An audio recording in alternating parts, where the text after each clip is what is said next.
The world is changing and many people are living in fear. Join me on this journey as we find new ways to love more, celebrate life, and connect with our body, mind, and our souls. Together we'll let go of fear and embrace our power. Welcome to Fearless Spirit with Tara Cridland.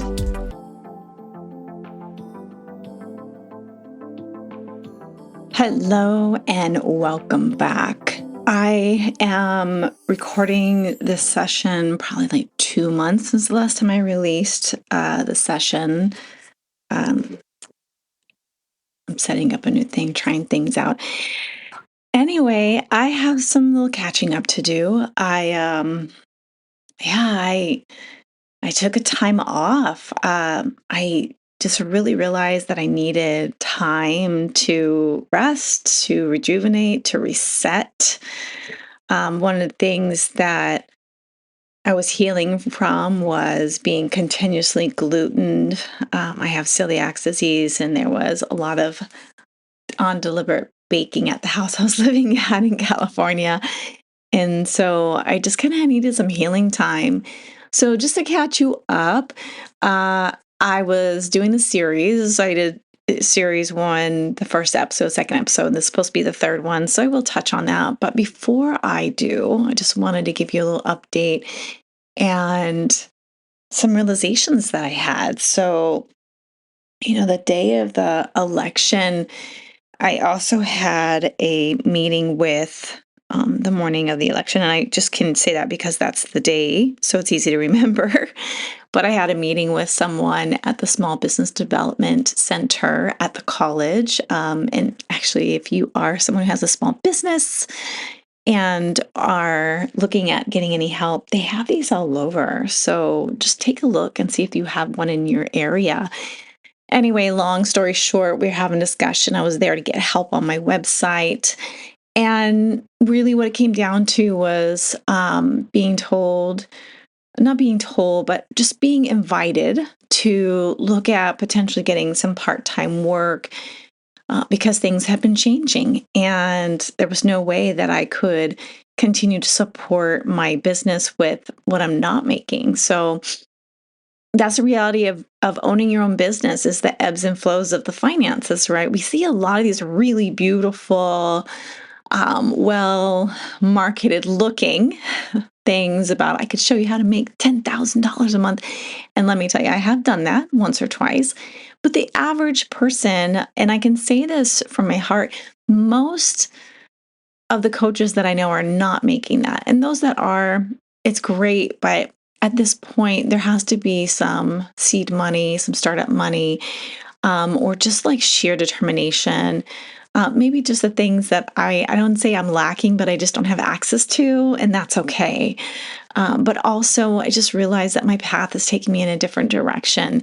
And so I had a bit of an emotional breakdown because it reminded me of an experience my mother had at my age. I turned 50 this year, or last year actually, because now it's 2025. And my mom was basically told that she just wasn't hireable anymore, not only from her age, but because even though she had extensive experience in the field that she was in, she didn't have a degree in it. And apparently experience didn't count anymore. And that's basically what I was informed with care. It wasn't done in a malicious way whatsoever, but basically that all the years of schooling that I had, all the money that I've invested in very focused training, unfortunately in this current society, in this job market, didn't actually count unless there was a college degree. So, I had some things to work through. And I did. And I took some time off and I reevaluated and I got really honest with myself and got really clear with what I want to do and said, if all the things I was good at and that I've been doing that were to help others, but weren't really fully bringing me joy and it didn't count anyway, then what can I do to bring myself more joy? So I started diving into that and I discovered some things about myself. I do it all the time and I'm passionate around it, but I love baking. And in particularly because I have celiac disease, my passion has been to experience creating amazing gluten-free recipes that are also really healthy in baking. So that's one of the things that I do. My family benefits from it. And now my new experiment is how to convert some of these into vegan recipes because a lot of them, the eggs are required, and we are currently in the middle of an egg shortage. So to have the material on hand that I can just easily whip things up is something that is really good to know. So I've been experimenting with if I substitute real eggs with chia eggs, then what will happen? And so it's actually been really fun and really exciting. And some of my recipes actually turn out better because they're more chewy and I love the fact that my recipes are whole food ingredients for the most part. Well, yeah, no, they all are. I do everything I can to substitute any sugars with maple syrup or that high quality maple syrup, by the way, the one that actually has nutrients in it, or finding alternatives to sugar that are still acting like sugar but do not have sugar in them and are actually good for you. So I don't use sweet and low or any of those. I actually use like allulose or even coconut sugar, which is still sugar, but it's not processed and it's low glycemic. So anyway, being a health coach, these are the lovely things that I've already had training in. So I'm putting my training to use and finding my passion. And so what I discovered over the last couple of months is my desire is to get back into community, back into working with people in person. And so I have been. And instead of just sitting here in my house moping, I took time off from podcasting. I took time off from being on social media. I took time off from that. I continued to work on it and almost finished with my partner and I's online program that we're putting together for women to help women get just kind of a strong foundation built to move from 3D to 5D leadership. So my business partner and I are almost finished with that. We have 2 more modules left and we're done. And yeah, this is going to be the beginning of our Everyday Oracle Academy. So I'm very excited about that. So in the meantime, I moved to a very small town where things take their time. So I've been applying and looking for part-time work.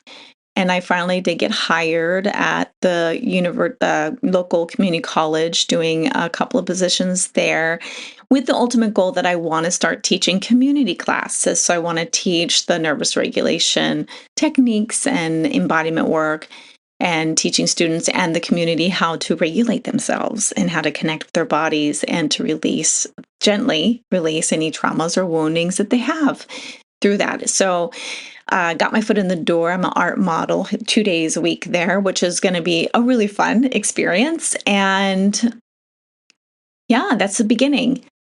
Things move very slow here. So this stuff's been in the works for a couple of months and it's just now coming to fruition. So I've had to learn a deeper level of patience than I've ever had before because I'm used to living in bigger cities where things are hot, like fast paced and they like needed you yesterday kind of thing. And here, even if they're in dire need, they will still sit on it and really make sure that they hire the right person. And so I get to sit here and relax and not know if it's a yes or no or what. And there's no shame in it, right? There's no shame in getting part-time work because my career has been changing. And as I'm getting older, I'm realizing what it is I really want to do and what I am not fully lights on about. I still love the clients that I have, but it's a very small amount. And they're online, and I'm moving into wanting to be back in person. So that's what I'm doing. I did teach an amazing workshop at the library, which opened up more doors for me. I'm now going to be teaching that same workshop at a couple of yoga studios and teaching yoga again. I got invited to do that. And this is coming from an invitation of just being in a yoga class and the teacher watching my practice and saying, wow. And then having that conversation of, yeah, I've been a teacher since 2007. So a lot of things that I used to do that I thought I was moving away from that have been reignited in the passion of wanting to do that again.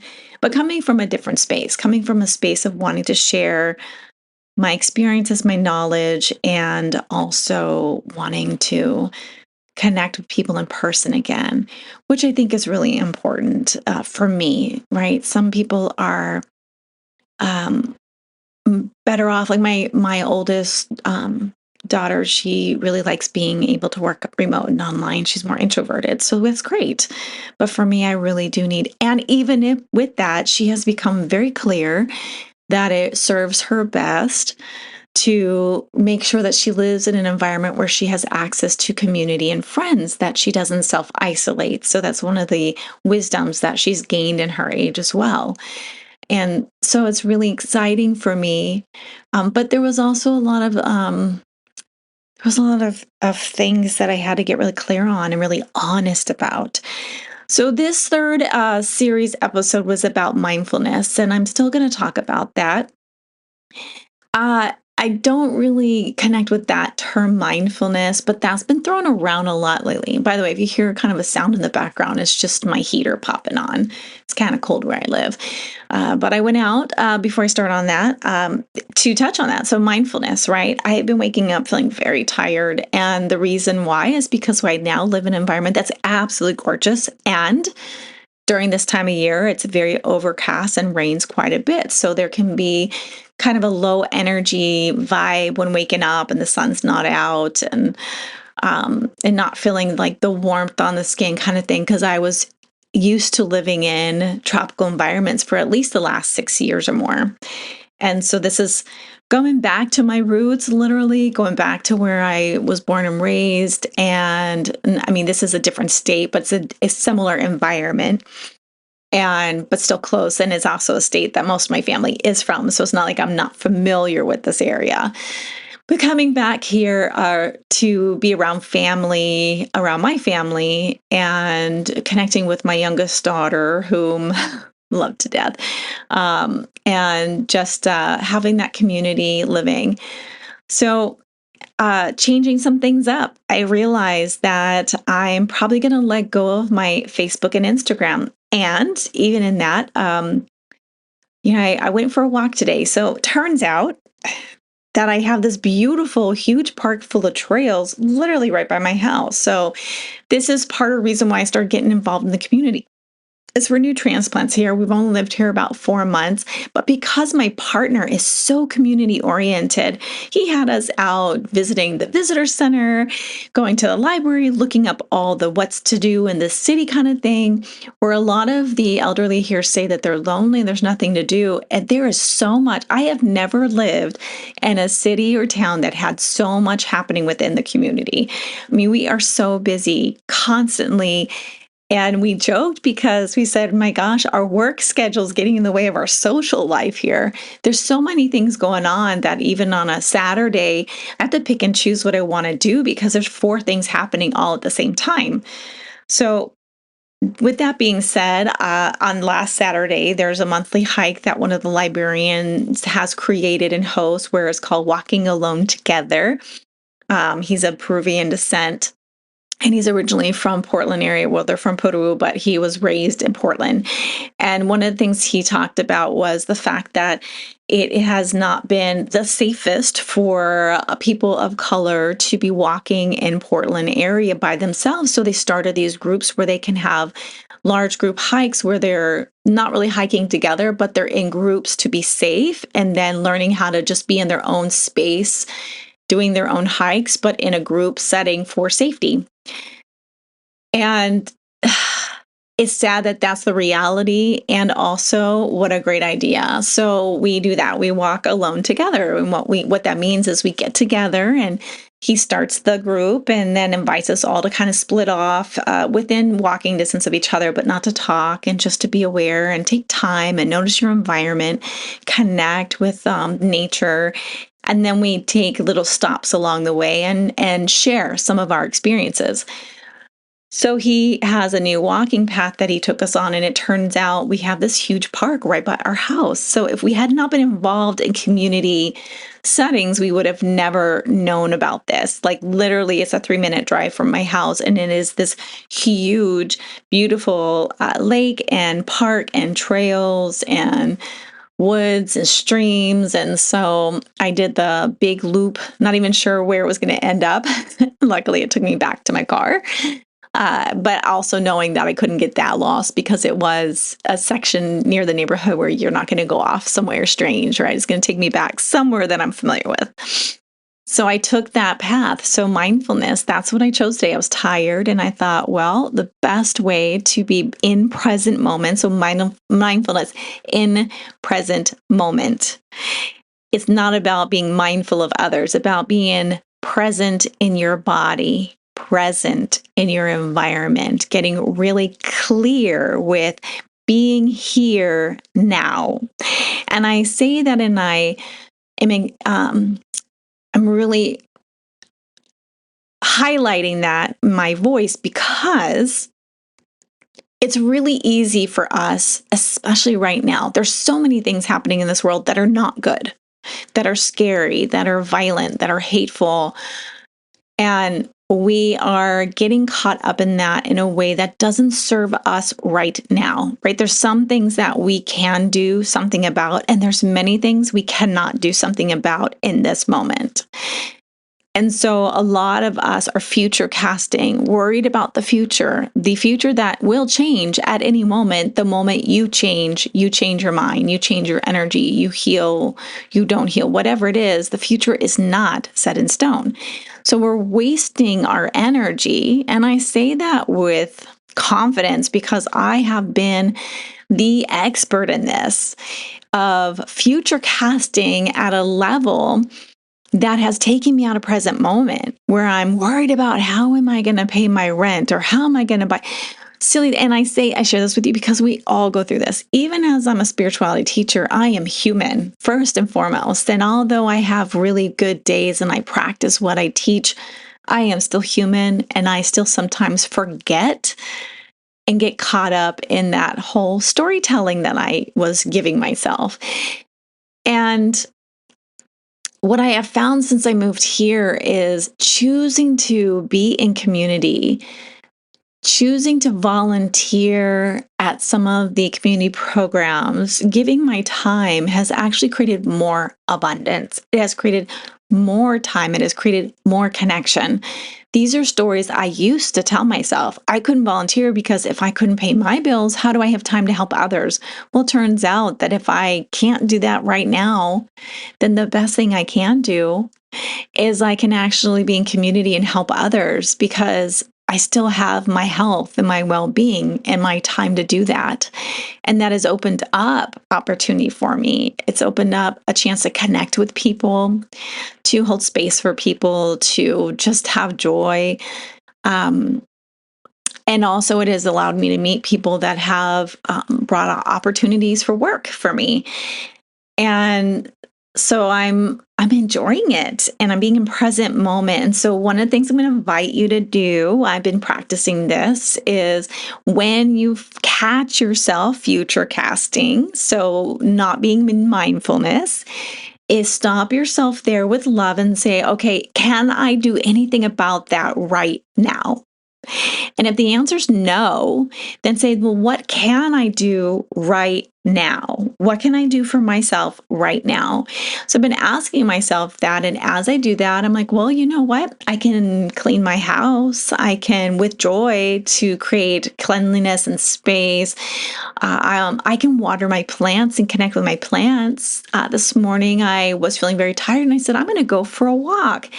And I went to the park and it was gorgeous. I'm in the middle of the forest and I'm smelling the fresh pine, hearing the streams. I found a little spot that looked like snow, but it doesn't snow here. So it's so cold at night that it's creating like this little puff of like snow on top of the stream in one section. Little things like that where I can stop and notice. I stopped and I hugged a tree, and people laugh when they're like, oh, you tree hugger. But if you're wearing rubber shoes, you're not grounding. So the way you can ground is by being out in nature and literally hugging a tree. It'll regulate your nervous system. So whether people thought I was weird or not, I don't care because it felt good to hug the tree and the ground. And I felt invigorating to be in the fresh air and to be in present moment, to look at the nature without worry, right? If I caught myself, I came back to present moment. So practicing mindfulness, connecting to my breath, connecting to the steps I take, having fun, trusting in taking the trails and not knowing if I should go right or left and just feeling into my intuition and following that path. And I just had such a good time. And I feel so much better. So creating mindfulness for yourself, right? So really what it's about is present moment. We are all in a space of feeling dysregulated at some point. We are all in a time and space of, can I just control this? No, I can't. So if we're not in complete and total control of the environment at all times, then what can we with love be in control of? And so one of the things I'm checking in with right now is, if I don't know how this or this A, B, or C is going to happen in the next 2 weeks, then I can't focus on that right now because it just takes me away from what I'm doing right now. So what I can do is I can see what my intuition is telling me. I can connect. I can sit in meditation. I can feel inspired. So today I said, I want scones. So I found an amazing vegan gluten-free recipe. So I'm going to make those today. And I'm going to make some scones. And I have started writing for Substack. It is a app that is really cool because people are just writing their hearts out and there's no judgment. And I also am going to make a video to say and let people know I'm not going to be on social media anymore, at least not on Facebook or Instagram. Because even in that, I thought, well, there's people I'm connecting with, but I'll be honest, and maybe be honest with yourself too. Most of these people, we're not connecting with them and we don't know them, and we're using up a lot of that time. And if you love it, stay with it. I have no judgment, but I know it has not been working for me for some time. And as I tune into my energy and what brings me more joy and more energy, that is not one of the things that's doing that. And it has never grown my business. My business has never been how do I say that? I've never had clients or money of any kind coming in from social media for me. So that is not my thing. My thing is working with people live, being in my environment of community and letting things unfold naturally as they are meant to. And so letting go of that story and that fear, that when I let go of that, even though there's someone I work with, she's got plenty of business as a hypnotherapist and she has not been on social media in years. So just reminding myself that that's not needed. And I never built in the 24 years that I had a massage therapy practice, I never built it online. It was always word of mouth and being in community. And that's what works for me. So sticking with the things that feel good and working within my own field of expertise and my own field of genius. So with that being said, I'm not going to make a really long podcast today. I know I have a lot of ums and ahs in this because I'm just kind of winging it, but I just want to connect with you all and invite you, if you are feeling dysregulated, if you are feeling disconnected, if you feel a little spiraling in your head or emotions, so just take some time, even if you live in an urban jungle, and go for a walk and give yourself permission to stop and really notice things and to breathe deeply and to ask yourself, can I control or do anything about that right now? And if the answer is no, then the next question is to say, well, what can I do right now that'll bring me joy and back in my body? And listen, because you already know, and that answer will pop up right away. And then what we like to do is to reason ourselves out of that. And instead, what I invite you to do is just trust it and go with it. And practice that. That is mindfulness. Mindfulness is being in present moment, remembering how amazing and valuable you are, that you matter in this world. Even if it's just to you, you matter in this world, but I guarantee it's not. There's people in this world that are better from knowing you. Things are going to probably change. I might actually start sharing some recipes and ways that I cook for the family that are super healthy and have some fun. But I have some adventures in preparing. I actually am an art model, so I will be posing sometimes undressed. And so I have to get some things together that allow me to not be sitting on a chair by get my little bag put together, or get myself ready emotionally for that. It's going to be, I think, fun. And also an opportunity for me to help work with the younger students on how to regulate themselves and to not be so uncomfortable with a human body. So there's been a lot of just, things coming to light, how unfortunately there's a lot of unrealistic expectations out there now because people only show their best foot forward, right? They're only showing themselves fully made up in makeup. They're not showing their bodies without getting tons of troll comments, which, by the way, I invite you to try not to read those comments. Some of these are actually whole group and organizations that deliberately put things out there to bring down the energy, right? So choose how you have your energy not only regulated, but what is exposed to you, to keep a sacred space within your energy field.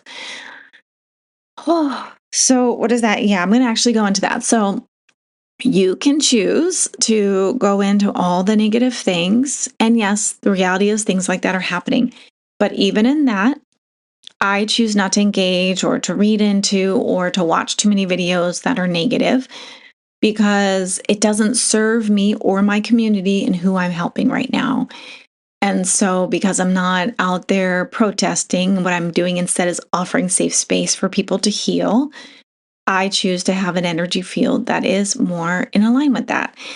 And so today I will be going, I have an energy healing session I'm facilitating.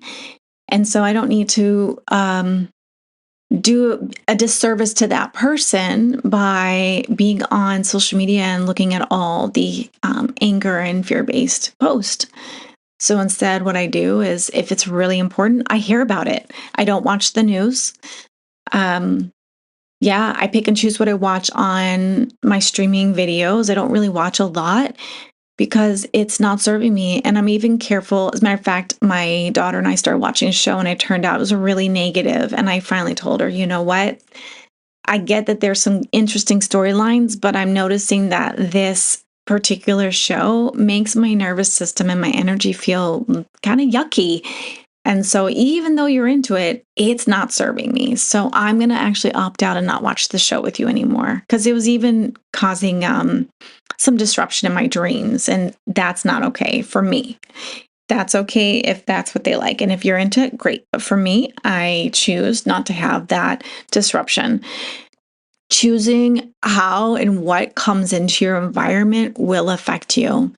And for many people, being caught up in reels and videos that are hateful, that are full of anger, that are full of fear, is just feeding more of that, right? So if you are not wanting that anymore, then ask yourself, what can you expose yourself to that makes you feel more connected, that makes you feel more alive, that makes you feel more joy, more happiness.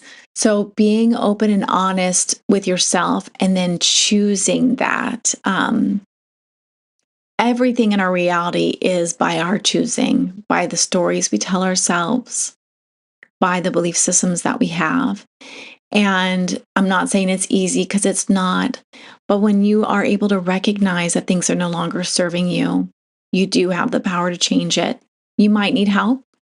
That's why I'm a coach, because I teach people how to shift their behaviors and thought processes through doing deep release in their bodies.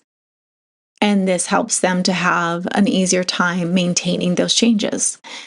So, becoming clear with that, finding what works for you, sticking with it, and taking better care of yourself. That is all what mindfulness is about. And it's been around since humans have existed. And we are more ancient than we realize. And so we have that consciousness that a lot of other beings don't have that takes us higher, and we can choose to be in that. So, sending you love. I will connect with you again soon. Have a wonderful day on purpose. And yeah, just looking forward to connecting with all of you again on the next episode. And I will not be waiting so long. I feel like I'm back in a space of creativity, of deep connection, and a lot more joy. As a matter of fact, really quick before I sign off, I actually did have an invitation last night. We have made friends with someone who is a glass blower. So they invited us to his workshop, my partner and I. And so we had so much fun because we actually helped him. He makes these like little, like coins, glass coins. So they're just little trinkets that people like to have to like put on their desk or around the house. They're kind of decorative. So we basically were working with molten glass last night and then learning how to stamp them just perfect with these beautiful designs, picking the different colors, seeing how it works. It was so fun. So we were able to kind of get this like amazing teamwork conveyor belt down last night where we did like 50 coins. And it was the coolest thing. And then watched him as he made some starfish and some hearts. And so just having that exposure to new, fun, creative things has been so rewarding. So, asking yourself, what can you do today that will bring you more joy? And just go do it. And, a lot of things are free, actually. You can go for a walk for free. You don't have to go out and drink and eat. You can actually pack a lunch if you have food at home and then go sit at the park and eat it. Things like that. So you don't always have to plan things that cost a lot of money. Matter of fact, the things that don't cost anything are so much more fun because it takes creativity and mindfulness to be open to those experiences. So, all right, sending you love. Talk to you all soon. Have a wonderful day on purpose. Until next time.